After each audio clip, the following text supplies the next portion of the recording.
Assalamualaikum warahmatullahi wabarakatuh. Eh, saya Tegar Valetehan dari NIM 109 dari 2024D dan teman saya Hilda Mustami dari NIM 241117740079 dari kelas 2024D.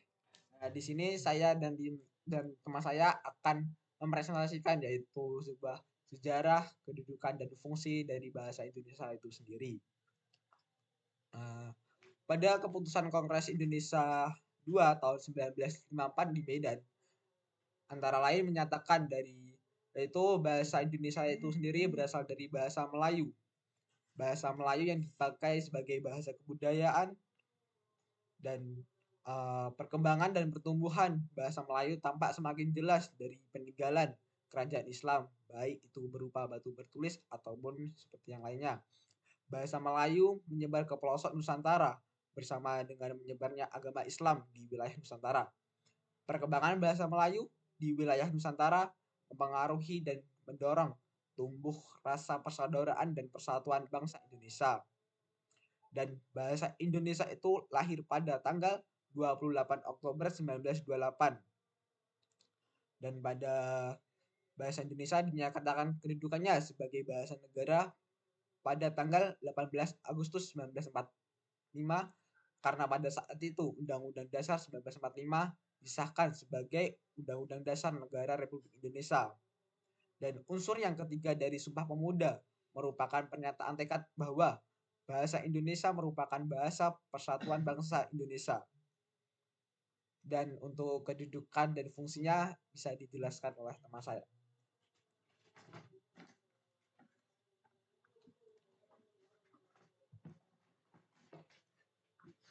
Di sini saya akan menjelaskan tentang kedudukan dan fungsi dari Pancasila itu, dari bahasa Indonesia itu sendiri.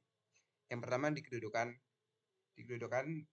bahasa Indonesia sebagai bahasa pemersatu, yang dimana bahasa Indonesia dikerarkan sejak tahun 1928 melalui Sumpah Pemuda dan sejak saat itu bahasa Indonesia menjadi bahasa pemersatu bangsa Indonesia yang diterima oleh seluruh rakyat Indonesia. Yang kedua ada bahasa pemersatu resmi negara. Sebagai bahasa resmi negara, bahasa Indonesia dijadikan bahasa resmi negara sejak dibacakan teks proklamasi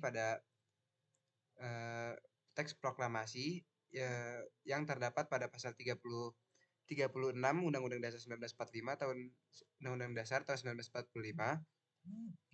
Dengan pembacaan teks proklamasi tersebut, sejak saat itu bahasa Indonesia resmi ditetapkan sebagai bahasa resmi negara. Yang ketiga ada sebagai bahasa internasional. Bahasa Indonesia berkembang menjadi bahasa internasional sejak Kongres Internasional ke-9 yang diadakan di Jakarta pada 28 Oktober sampai 1 November 2018. Menurut di Undang-Undang Nomor 24 Tahun 2009 tentang bendera, bahasa, lambang negara, serta lagu kebangsaan juga ikut mendukung bahasa Indonesia menjadi bahasa internasional. Selanjutnya ada fungsi dari bahasa Indonesia.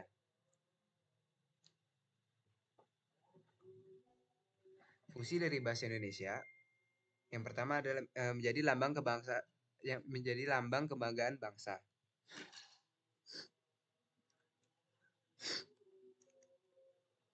Ini dimana bahasa Indonesia sendiri mencerminkan nilai-nilai dari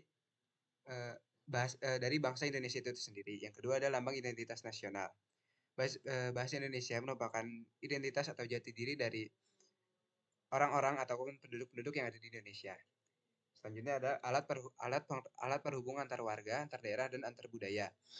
Nah, karena di Indonesia ini masyarakatnya berbeda-beda, budaya berbeda-beda, otomatis bahasanya juga berbeda.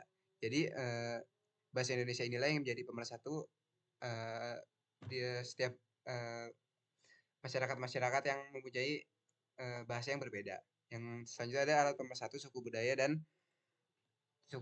bahasanya. Bahasa Indonesia mempersatukan setiap suku-suku yang ada di Indonesia.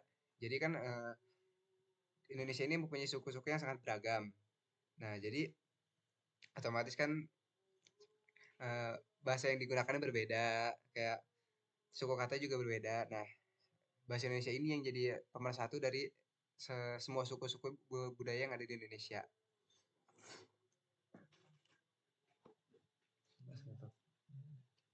Cukup sekian presentasi dari kelompok kami. Bila ada kurang lebih, mohon maaf. Assalamualaikum warahmatullahi wabarakatuh.